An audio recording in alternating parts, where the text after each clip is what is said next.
We now know that there were 3 American citizens and 1 green card holder that have been released from prison under Russian control.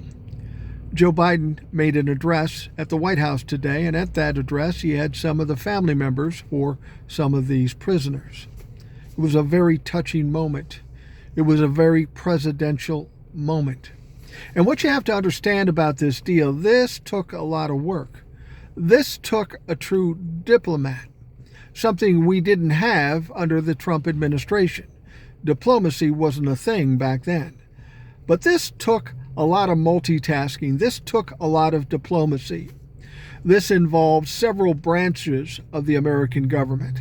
This involved several countries other than Russia, Slovenia and Germany among them. This took a lot of work to do, and it got done by a guy that just a couple of weeks ago people said, oh, he can't handle it. He needs to step aside. It's a funny thing about Joe Biden. He may not be running for president anymore, but he's still kicking ass as president of the United States, showing us why he is maybe the best president, most productive president in the history of this country. He did this. He got it done.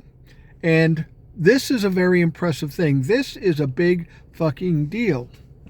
Now, of course, at the end of the address, some of the press asked questions. And this is why I love Joe Biden.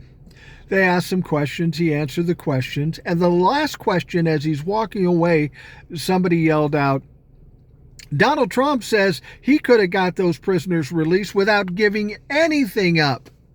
Joe stopped and kind of smirked. He walked back to the microphone and said, well, why didn't he do it then? And then he fucking walked off. That's why I love Joe Biden.